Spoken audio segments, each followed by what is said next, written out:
بیگم صفدر کہتی ہے میرے پاس جنرل فیض کے جنا ثبوت موجود ہے کہ اس کے پاس بھی جو ہے نا بڑے بڑے دلکش ثبوت موجود ہیں. کل وہ بیگم صفدر کہتی ہے جناب کہ عمران خان کو نواز شریف سے بہادری ادھار میں لے لینی چاہیے.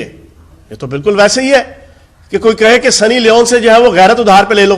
یہ ڈاکو رانی بیگم صفدر، اس کی تقریر عمران خان، تم عمران خان، تمہارا عمران خان، یہ عمران خان، وہ عمران خان، اس کو پکڑو، اس کو گرفتار کرو، اس کو عدالت میں لاؤ، اس کو گھسیٹو.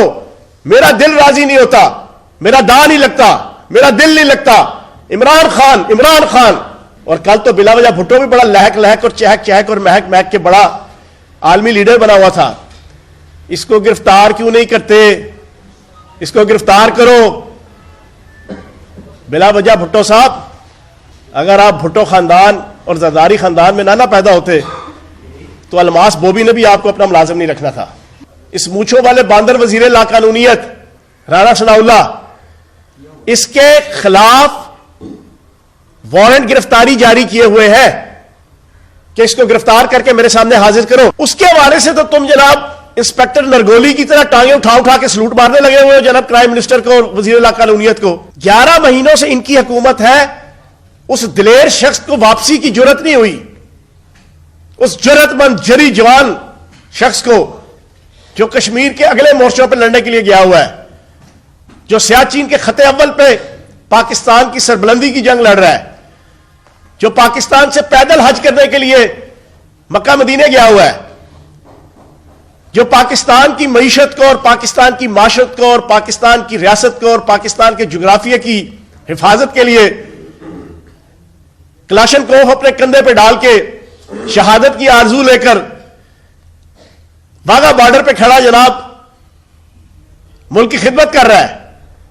بھائی وہ چور، وہ لٹیرا، وہ نوسر باز، وہ پوری پاکستانی قوم کو چونا لگا کے، وہ پوری پاکستان کی ریاست کو چونا لگا کے، وہ پوری پاکستان کے عدالتی سسٹم کو چونا لگا کے، وہ پورے پاکستان کے اداروں کو چونا لگا کے، وہ پورے پاکستان کی ایجنسیز کو چونا لگا کے 50 روپے کے سٹامپ پہ لکھ کے گیا اور اس 50 روپے کے سٹامپ پہ ضمانت دی سلطان مجبور شہباز شریف نے کہ بھائی جان انہوں جان دیو، میں گواہی دینا، یہ 4 ہفتے بعد واپس آ جائے گا. وہ محاورہ خواجے کا گواہ ڈڈو. اب اصل ایشو آپ نے کل وہ ڈنٹونک والے اشتہار کا جو کریکٹر ہے چھوٹو تارڑ، اس کی پریس کانفرنس آپ نے دیکھی جس کے اندر اس نے تمام اخلاقیات کے، ایتھکس کے، ویلیوز کے، پولیٹیکل ٹریڈیشنز کے، پولیٹیکل روایات کی دھجیاں اڑاتے ہوئے صرف بیگم صفدر کو راضی کرنے کے لیے، سلطان مفرور نواز شریف کو راضی کرنے کے لیے، اپنی نون لیگ کی قیادت کو راضی کرنے کے لیے اس نے اپنے دادے کی اور اپنے آباء و اجداد کی روایات کو زندہ اور تابندہ کرتے ہوئے جس طریقے سے گھٹیا انداز سے پی ٹی آئی کی خواتین رہنما، پی ٹی آئی کی وہ خواتین ایکٹیوسٹ کے جو ایک مسلمان کی حیثیت سے بھی، ایک پاکستانی کی حیثیت سے بھی اور ایک سیاسی کارکن کی حیثیت سے بھی اپنے آباء و اجداد کی اعلیٰ اور عرفہ روایات کو برقرار رکھتے ہوئے اپنا کردار ادا کر رہی ہیں. میں نے مسلمان کی حیثیت سے کہا تو بینگ اے مسلم اور بینگ اے کسی بھی مذہب سے تعلق ہو، لیکن میں بینگ اے مسلم جانتا ہوں کہ ہمارا نبی پاک صلی اللہ علیہ وآلہ وسلم کے اوپر ایمان ہے آخری نبی کے حوالے سے، اور نبی پاک صلی اللہ علیہ وسلم اللہ کے محبوب اور ہم ان کے امتی کی حیثیت سے ہمیں پتہ ہے کہ نبی پاک صلی اللہ علیہ وسلم کی تحریک سے لے کے مسلمانوں کے تمام غزوات سے لے کے مسلمانوں کی ساری جد و جہد پچھلے 1400 سال کی 1450 سال کی، اس میں خواتین کا ایک وائٹل رول ہوتا رہا ہے. صحابیات سے لے کے امت المومنین سے لے کے امہات المومنین سے لے کے اور آج تک پھر فاطمہ جناح، پھر اسی طریقے سے بے تحاشا ایگزامپلز ان 1450 سال میں ملیں گی کہ خواتین نے فرنٹ فٹ پہ آ کے اپنا کردار ادا کیا کہ جس کاز کو جس کمٹمنٹ کو انہوں نے صالح جانا، صاف ستھرا جانا، نیک و پاک جانا، جس آئیڈیالوجی کو انہوں نے اللہ اور اس کے رسول، اپنے وطن، اپنی قوم، اپنے گروہ، اپنی سوسائٹی، اپنی پارٹی، اپنے معاشرے کے لیے اچھا اور بہتر جانا، اس کے لیے خواتین نے فرنٹ فٹ پہ آ کے اپنا کردار ادا کیا. لیکن اس گھٹیا شخص جو آل شریف کا 16ویں گریڈ کا پہلے ملازم تھا، یہ ڈینٹونک والے اشتہار کا یہ بندر چھوٹو تارڑ، اس کا دادے کی روایات ساروں کو پتہ ہے، جس نے اتنی لمبی داڑھی رکھ کے ججوں کی خرید و فروخت کے لیے اپنا کردار ادا کیا آل شریف کے لیے اور اس کے سلے میں صدارت پائی. اس کی یہ اولاد سارا دن بیٹھ کے، جس چھوٹو تارڑ کو لوگوں نے دیکھا کہ اس نے اسمبلی کے اندر کھڑے ہو کے آئین کی مقدس کتاب ایک ہاتھ میں اٹھائی تھی اور دوسرے ہاتھ سے جو اس نے اشارے بازی کی تھی، وہ اس کی بنیادی طور پہ ذاتی اور خاندانی دونوں بیک گراؤنڈ بتانے کے لیے کافی ہے. وہ بیٹھ کے پی ٹی آئی کی ان خواتین ایکٹیوسٹ کو اور قائدین کو، رہنماؤں کو معاذ اللہ اتنا بد اخلاقی کے ساتھ ان کے اوپر الزام تراشی، ہرزہ سرائی، تشنام ترازی کرے. وہ چھوٹو تارڑ کہ جس نے اپنے دادے کو، میں جیو آر 1 میں رہتا رہا ہوں اور جیو آر 1 میں میرے گھر سے 3 گھروں کے فاصلے پہ رفیق تارڑ صاحب کا گھر تھا، اللہ پاک اس کی گناہ معاف کرے اور جنت الفردوس میں جگہ دے. میرے گھر کے جتنے ملازمین تھے وہ سارے کے سارے اس کے گھر کے، ان کی فیملیوں میں سے لوگ ادھر بھی ملازم تھے. آج مجبوراً یہ بات بتانی پڑتی ہے کہ انہوں نے اپنے دادے کو جو ہے وہ صرف اس وجہ سے جو ہے وہ اس کوشش میں رہتے تھے کہ دنیا سے گزر نہ جائے کہ ہمیں جیو آر 1 سے نہ نکلنا پڑ جائے. یہ وہی چھوٹو تارڑ کے جس کا بیک گراؤنڈ یہ ہے کہ 25 سال جس کرسچن خاتون نے اس کے دادے کی، رفیق تارڑ کی خدمت کی، اس کے گھر کی خدمت کی، جو میرے گھر میں رہتی تھی، رہائش میرے گھر میں تھی جیو آر 1 میں، اس کی بچی کی شادی آئی تو وہ اپنی بچی کی شادی کے لیے اسی کی والدہ اور اس کے گھر والوں کے پاس گئی کہ میرا بچی کی شادی ہے، میری ہیلپ کرو. تو آگے سے اس کے گھر والوں نے اور انہوں نے جواب دیا تھا، انہیں پتا تھا کہ یہ فیاض چوہان کے گھر میں رہتے ہیں، تو بڑا تنزیہ کہا تھا جاؤ جا کے جس فیاض چوہان کے گھر میں رہتے ہو اس سے مدد مانگو. 25 سال اور آخری 5 سال رفیق تارڑ کی ہر قسم کا چھوٹا پیشاب بڑا پیشاب صاف کرتی تھی وہ خاتون. اس کی بچی کی شادی کے اوپر جو ہے نا جس گھٹیا قسم کا جواب اس کے خاندان نے دیا تھا اس چھوٹو تارڑ کے، پھر اللہ پاک کے کرم سے مجبوراً مجھے یہ بات کرنی پڑتی ہے کہ اس کرسچن لڑکی کی جہیز سے لے کے، اس کی مہندی سے لے کے، اس کی برات تک جس عالی شان طریقے سے فیاض چوہان نے جیو آر 1 کے اندر منعقد کروایا تھا، وہ بھی ساری دنیا نے دیکھی تھی. اس گھٹیا خاندان کے ساتھ تعلق رکھنے والا یہ فرد، یہ ہر روز بیٹھ کے ابو داؤد کی شکل والا، غرناطہ کا جو ابو داؤد تھا، یہ اٹھ کے خواتین کے اوپر اس قسم کی ہرزہ سرائی کرے. گھٹیا انسان، گھٹیا شخص، گھٹیا خاندان سے تعلق رکھنے والا، جس کا ایک ایک ایکٹ جو ہے وہ قابل نفرت ہے. ایک ایک ایکٹ، صرف 16ویں گریڈ کی ملازمت اور اپنے دادا کی جو ہے نا وہ رشوت ستانی کی جو ہے وہ روایات کو برقرار رکھتے ہوئے، اور جس کے سلے میں صدارت ملی تھی، جس کے سلے میں جیو آر 1 کے اندر یہ کئی سال 15-20 سال جو ہے نا انہوں نے رہائش رکھی، اس کا صلہ دینے کے لیے جو ہے نا یہ اتنا گھٹیا آدمی خواتین کے حوالے سے الزام لگاتا ہے. تو اس بے شرم آدمی کو ڈوب مر جانا چاہیے. اور اس گھٹیا شخص کو اس انداز سے آ کے، کیا ان کی خواتین، یہ کہتا ہے جی خواتین کے پیچھے چھپتے ہیں. نون لیگ کی ترجمان کون ہے؟ وزیر اطلاعات کون ہے ان کی حکومت کی اور نون لیگ کی؟ مریم اورنگزیب ہے. ان کی صوبے کی جناب ترجمان کون ہے؟ عظمہ زاہد بخاری ہے. ان سے پوچھو یار تم خواتین کی آڑ میں چھپتے ہو کہ پی ٹی آئی چھپتی ہے آڑ میں؟ تم ان خواتین کو آگے رکھ کے دوسروں کی ماؤں بہنوں بیٹیوں کو اور دوسروں کے خاندانوں کے اوپر جھانکتے ہو کہ پی ٹی آئی جھانکتی ہے؟ کل وہ بیگم صفدر کہتی ہے جناب کہ عمران خان کو نواز شریف سے بہادری ادھار میں لے لینی چاہیے. یہ تو بالکل ویسے ہی ہے کہ کوئی کہے کہ سنی لیون سے جو ہے وہ غیرت ادھار پہ لے لو، کوئی فرق نہیں ہے. شرم سے ڈوب مر جانا چاہیے. تیرا باپ سلطان مفرور 4 ہفتے کا کہہ کے 4 سال سے باہر سے نہیں آیا. 4 ہفتے کا کہہ کے 4 سال ہو گیا باہر سے نہیں آیا. جس نے اپنی بیٹی کو استعمال کیا پہلے اس کو بھیجا. 11 مہینوں سے ان کی حکومت ہے. اس دلیر شخص کو واپسی کی جرت نہیں ہوئی.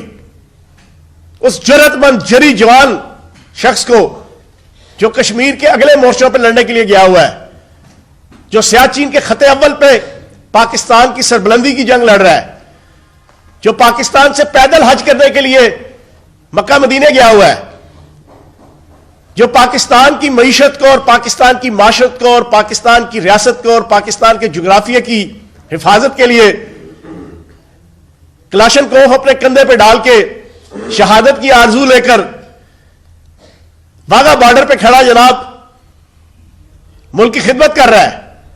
اور بھائی وہ چور, وہ لٹیرا, وہ نوسر باز, وہ پوری پاکستانی قوم کو چونا لگا کے, وہ پوری پاکستان کی ریاست کو چونا لگا کے, وہ پوری پاکستان کے عدالتی سسٹم کو چونا لگا کے, وہ پورے پاکستان کے اداروں کو چونا لگا کے, وہ پورے پاکستان کی ایجنسیز کو چونا لگا کے 50 روپے کے اسٹامپ پہ لکھ کے گیا, اور اس 50 روپے کے اسٹامپ پہ ضمانت دی سلطان مجبور شہباز شریف نے کہ بھائی جان انہوں جان دیو, میں گواہی دینا, یہ 4 ہفتے بعد واپس آ جائے گا. وہ محاورہ خواجے کا گواہ ڈڈو, خواجے کا گواہ ڈڈو. گواہی کون دے رہا ہے؟ شہباز شریف. کس کی دے رہا ہے؟ نواز شریف. نہ وہ آیا, اور اوپر سے جناب اس پاکستان کے عدالتی سسٹم سے لے کے اس پاکستان کے پولیٹیکل سسٹم کے اوپر رونے کو جی چاہتا ہے. دنیا کا کوئی عدالتی سسٹم نہیں ہے حضرت آدم علیہ السلام سے لے کے آج تک اور قیامت تک جہاں پر ضمانت دینے والا جس کی ضمانت دے وہ اس حلف پہ پورا نہ اترے تو جو ضامن ہوتا ہے اس کو قانون کی کڑکی کے اوپر لایا جاتا ہے, اس کے پھندے پہ لٹکایا جاتا ہے. اس اب نارمل شخص شہباز شریف کو ضمانت کے ٹوٹنے کے بعد, اس حلف کے ٹوٹنے کے بعد 4 سال سے نواز شریف نہیں آیا, اس کو وزیر اعظم بنا دیا گیا ہے. اور بیٹی کہتی ہے ادھار لو بہادری کی نواز شریف سے, اور شرم سے ڈوب مرو. تمہیں تو جناب بہادری اور نواز شریف کا آپس میں میل ملاپ کرتے ہوئے بھی 100 دفعہ سوچنا چاہیے. اور میں اس پریس کانفرنس کے ذریعے سے عمران خان صاحب کی گرفتاری میں پوری پاکستانی قوم کے سامنے 21 فروری 2023 یہ جناب وارنٹ گرفتاری ہے. 21 فروری 2023, ابھی 15 دن بھی نہیں ہوئے, 20 دن بھی نہیں ہوئے. گجرات کے ایڈیشنل سیشن جج رانا زاہد صاحب ہے, انہوں نے اس مونچھوں والے باندر وزیر لاقانونیت رانا ثناء اللہ اس کے خلاف وارنٹ گرفتاری جاری کیے ہوئے ہیں کہ اس کو گرفتار کر کے میرے سامنے حاضر کرو. پچھلے کئی دنوں سے اور کل جو عمران خان صاحب کی گرفتاری کا ڈرامہ رچایا گیا, میں پاکستان کی پنجاب کی اور اسلام آباد کی پولیس سے کہ جو اس وقت امپورٹڈ حکمرانوں کرائم منسٹر شہباز شریف اور اس وزیر لاقانونیت رانا ثناء اللہ کے تابع ہے, میں ان سے پوچھوں گا کہ عمران خان کی گرفتاری کے لیے تو تم بڑے پر تول رہے ہو, بڑے متحرک ہو, بڑے جذبے میں ہو, بڑے جوش میں ہو, بڑے ولولے میں ہو, تمہاری آنیاں جانیاں ہم دیکھ رہے ہیں. تو یہ جو ماں کا لاڈلا رانا ثناء اللہ ہے جس کی جناب وارنٹ گرفتاری کے 15 دن پہلے کے جناب آرڈر ہوئے ہیں, اس کے حوالے سے تو تم جناب انسپیکٹر نرگولی کی طرح ٹانگیں اٹھا کے سلوٹ مارنے لگے ہوئے ہو جناب کرائم منسٹر کو اور وزیر لاقانونیت کو. ادھر کیوں نہیں تم اپنی ایفیشنسی دکھا رہے, ادھر کیوں نہیں اپنی پرفارمنس دکھا رہے؟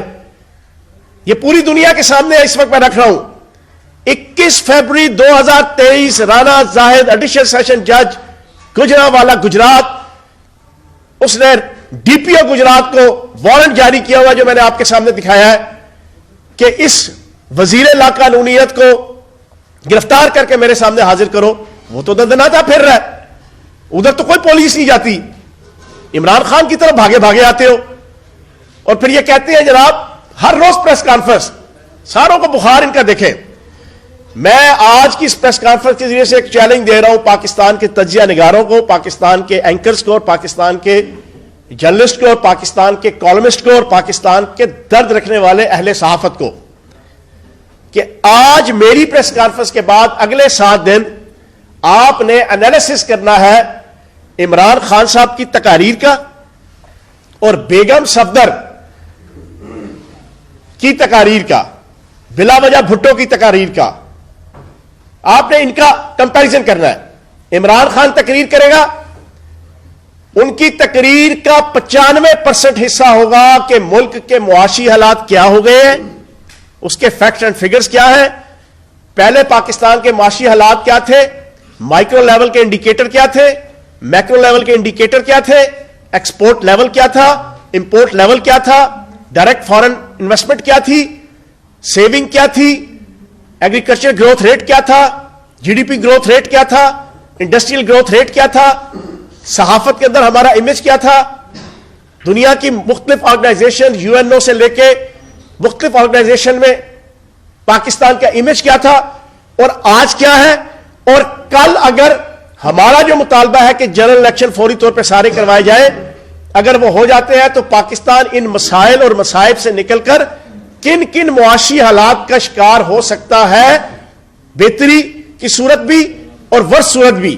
ایک پیور لیڈر کا جسچر ہوتا ہے عمران خان کی تقریر.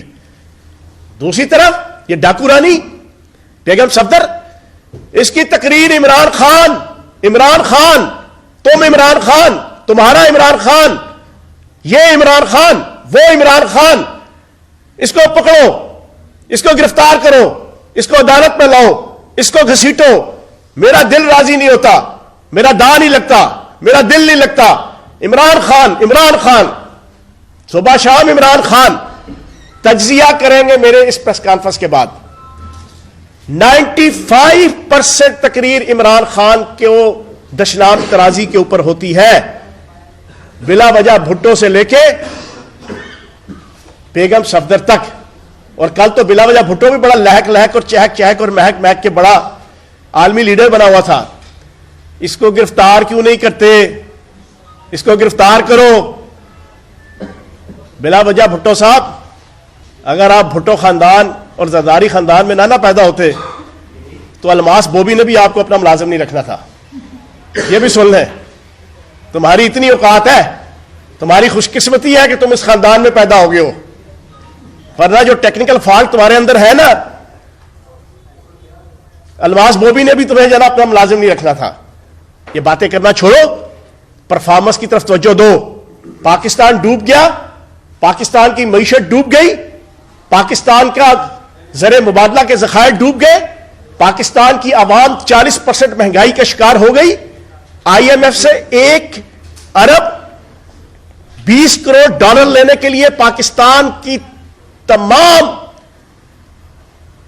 جغرافیائی اور سالمیت سے متعلقہ جو ایشوز تھے اس کے اوپر تم نے آئی ایم ایف کی شرائط مان لی، اور وہ شرائط ابھی تک تم پوری پاکستانی قوم اور قومی اسمبلی اور سینٹ پہ نہیں رکھ رہے. تم نے سب کچھ تباہ کر دیا. اور باتیں تم بڑی بلا وجہ بھٹو تم آ کے کرتے ہو، بڑی درس دیتے ہو عمران خان کو بہادری کی اور غیرت کی. تمہارے اندر غیرت ہو تو تم اپنی ماں کے قاتلوں کو تو کم از کم گرفتار کروا لو. اب تو تمہارا اقتدار آ گیا ہے، پہلے بھی تمہارا اقتدار رہا ہے 5 سال. تو میں اپنی تقریر کے اختتام اور اپنی پریس کانفرنس کے اختتام پر عمران خان صاحب نہ گرفتاری سے ڈرتے، مسلسل ریگولر پچھلے 11 مہینوں سے 74 سے زائد کیسز میں پیشیاں بھگت رہے ہیں. اگر سلطان مفرور 4 ہفتے کا کہہ کے 4 سال سے واپس نہیں آیا، اور جس نے اس کو بھیجا تھا 50 روپے کے سٹامپ پہ ضمانت دے کے، اگر وہ گرفتار نہیں ہوتا، اگر وہ وزیر اعظم بن جاتا ہے، تو پھر عمران خان کو گرفتار کرنے کا کوئی رائٹ حاصل نہیں ہے. کوئی رائٹ حاصل نہیں ہے کسی کو. اگر رانا ثناء اللہ کو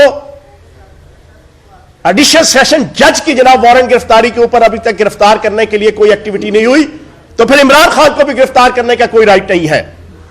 قانون سب کے لیے یکساں ہونا چاہیے. اور لاڈلا لاڈلا کہتے ہیں یہ ماں کے لاڈلے, اس چھوٹو تارڑ اور اس طلال چودھری اور اس میاں جاوید لطیف اور یہ کنیز خاص راولپنڈی کی مریم اورنگزیب اور یہ بیگم صفدر. لاڈلا وہ ہوتا ہے جو 50 روپے کے اسٹامپ پہ لکھ کے 7.5 ارب روپے کے کرپشن کے کیسز پہ 50 روپے کے اسٹامپ پہ جھوٹ لکھ کے باہر بھاگ جاتا ہے اور واپس نہیں آتا, اور اس کے اوپر کوئی کارروائی نہیں ہوتی, نہ انٹرپول کی نہ کسی اور پولیس کی. لاڈلا وہ ہوتا ہے جو سزا یافتہ ہونے کے باوجود بیگم صفدر کی طرح ضمانت پہ باہر ہو کے پاکستان کی فوج کو, ایجنسیز کو, اداروں کو, عدالتوں کو سارا دن دشنام ترازی کرتی رہی تھی اور کرتی رہتی تھی. لاڈلا وہ ہوتا ہے, لاڈلا وہ کیپٹن سائی صفدر ہوتا ہے کہ جو سزا یافتہ ہونے کے باوجود ضمانت پہ باہر آ کے سارا دن عدالتوں اداروں کو جو ہے وہ گالی گلوچ کرتا تھا. اور لاڈلا وہ ہوتا ہے کہ جو ضمانت دیتا ہے ایک مفرور کی اور مفرور واپس نہیں آتا, اس کو وزیر اعظم بنا دیا جاتا ہے. لاڈلا وہ ہوتا ہے کہ جو 16 ارب کی کرپشن کے اندر ہوتا ہے, لیکن جس دن اس کے اوپر فرد جرم عائد ہوتا ہے ہونی چاہیے اس دن وہ وزیر اعظم اور وزیر اعلیٰ کی صورت میں حلف اٹھا رہا ہوتا ہے. تو یہ بھائی جان لاڈلے ہوتے ہیں. آپ کی اطلاع کے لیے عرض ہے. باقی عمران خان صاحب جو جنگ لڑ رہے ہیں, ہر آنے والا دن ان کی پاپولیرٹی میں اضافہ کر رہا ہے. میں پاکستان کی ایجنسیز کو, چاہے وہ سول ہے چاہے وہ دوسری ہے, اور پاکستان کی امپورٹڈ حکومت کو آخر میں انتباہ کروں گا, تم ہر روز کسی نہ کسی کی کوئی آڈیو نکال کے لے آتے ہو. یہ آڈیو ویڈیو والا آخری چیز وہ بیگم صفدر کہتی ہے میرے پاس جنرل فیض کے جنا ثبوت موجود ہے, تو اپنی پریس کانفرنس کے اختتام پہ میں اس کو ایک انفارمیشن دوں گا کہ اس کے پاس بھی جو ہے نا بڑے بڑے دلکش ثبوت موجود ہیں. ٹھیک ہے نا. تو اس قسم کی بویلیاں مارنا, یہ جو نون لیگ کے میڈیا سیل نے اور نون لیگ کی ڈاکو رانی نے اس پاکستان کی سیاست میں ایک نیا ٹرینڈ شروع کیا ہے, اس میں سر سے لے کے پاؤں تک ذلیل و خوار اور غرق تم لوگ خود ہو گئے. عمران خان کو اور پی ٹی آئی کو اللہ پاک عزت سے, وقار سے, ڈگنیٹی سے پہلے بھی نواز رہا ہے اور آئندہ بھی انشاءاللہ نوازے گا. بہت شکریہ. اچھا سر, یہ بتائیے گا کل پاکستان تحریک انصاف نے جو ریلی نکالنے کا فیصلہ کیا ہے, عمران خان لاہور سے اس کی قیادت کریں گے, کیا سیکیورٹی تھریٹ ان کو ختم ہو چکا ہے جو وہ ریلی نکالیں گے اور قیادت بھی کریں گے؟ عدالت میں جاتے ہوئے کہتے ہیں کہ سیکیورٹی تھریٹ ہے, وہاں نہیں جا سکتے. نہیں, عدالت میں سیکیورٹی تھریٹ کے پوائنٹ آف ویو سے بات نہیں کی تھی. ڈاکٹرز نے انہیں کہا تھا, سنیں کل ڈاکٹر صاحب ڈاکٹروں نے یہ کہا تھا آج سے 15-20 دن پہلے سے کہ کم از کم 2 سے 3 ہفتے اگر آپ جنا ریسٹ کریں گے تو آپ کا جو ٹانگ کا زخم ہے وہ انرلی بھی ہڈی کے اندر اور باہر ہر حوالے سے جو ہے وہ ہیل اپ ہو جائے گا. تو جب لاہور ہائی کورٹ کے اندر پیشی تھی لاسٹ, اس کے حوالے سے یہی پوائنٹ آف ویو تھا کہ 2 ہفتے تک آپ ویٹ کر لیں. وہ سلطان مفرور باہر بیٹھا برگر کھا رہا ہے اور پیزے کھا رہا ہے, اور کشتی میں نجم سیٹھی کے ساتھ بیٹھ کے جو ہے وہ امیتابھ بچن اور زینت امان کی طرح کی جو ہے وہ نہروں پہ گھوم پھر رہا ہے, ویڈیو پکچرائز کروا رہا ہے. وہ کر سکتا ہے تو یار 2 ہفتے انتظار کر لو. تو یہ بس یہ کہنا تھا. باقی پہلے بھی پیشیاں بھگتی ہیں, اب بھی خان صاحب بھگت لیں گے. خان صاحب یہ بتائیے, جو خان صاحب نے کہا تھا کہ سب کے لیے بات کرنے کے, سب سے بات کرنے کے لیے تیار ہوں, اس سے اسٹیبلشمنٹ کے لیے تھا یا کہ حکومت کے لیے بھی یہ تھا کہ حکومت سے بھی بات کرنا تھا؟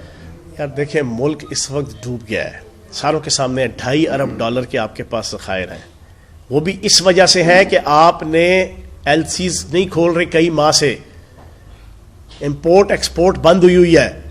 ورنہ اگر وہ شروع ہو تو یہ 1 ہفتے کی مار ہے, یہ $2.5 ارب 1 ہفتے کی. انہوں نے ساری چیزیں روکی ہیں. پاکستان کی تعمیر و ترقی کی کاسٹ کے اوپر اس کو بیچ کر انہوں نے $2.5 ارب مینٹین کیا ہوا ہے. اکانومی تباہ کر کے, ملک کے درمیانے اور بڑے درجے کے امپورٹر ایکسپورٹر کی کمر توڑ کے, پاکستان کے ایکسپورٹ لیول کی کمر توڑ کے, ابھی جو انہوں نے آج سے تقریباً 1 مہینے پہلے اپنی آؤٹ لک شو کی اکانومی کی, 1 جولائی 2022 سے لے کے 31 دسمبر 2022 تک 6 مہینے کی آفیشیل جو فائنانس ڈپارٹمنٹ کرتا ہے, آپ کی اطلاع کے لیے عرض ہے، اپنے منہ سے انہوں نے تسلیم کیا ہے کہ پچھلے سال کی 1 جولائی سے لے کے 2021 کی 31 دسمبر تک فگرز کا جو کمپیریزن پیش کیا، تمام کے تمام اکانومی کے مائکرو اور میکرو لیول کے انڈیکیٹر ڈیکلائن ہوئے ہیں، ڈیکلائن مائنس میں گئے ہیں. یہ خود انہوں نے اپنے آفیشیل آؤٹ لک رپورٹ میں. اوہ ملک تباہ ہو رہا ہے. اس تباہی کے عالم میں ایک محب وطن لیڈر کا کیا جسچر ہونا چاہیے؟ عمران خان صاحب نے اسی محب وطن لیڈر کی حیثیت سے انہیں کہا کہ خدا کا واسطہ ہے ضد بازی چھوڑو، تمام مقتدر قوتیں بھی اور پالیٹیشین بھی بیٹھ کے پاکستان کو اس مجدھار سے نکالنے کی اسٹریٹجی بناؤ. تو اس میں کوئی مذائقہ نہیں ہے. چوہان صاحب یہ بتائیں، آپ نے سنی لیون کا تذکرہ کیا، تو آپ سنی لیون کو کیسے جانتے ہیں؟ آپ نے کوئی نیٹ پہ دیکھا انہیں، ان کی کوئی مووی دیکھی ہے؟ آپ کا ان کے نام کے ساتھ کیسے تعارف ہوا؟ یار میں اسی پاکستان میں، اسی دنیا میں رہتا ہوں، میں مریخ میں نہیں رہتا. میرے ہاتھ میں بھی موبائل ہے، اور دنیا جتنی بیگم صفدر کو جانتی ہے اتنی سنی لیون کو بھی جانتی ہے. ٹھیک ہے جی، بہت شکریہ. Thank you.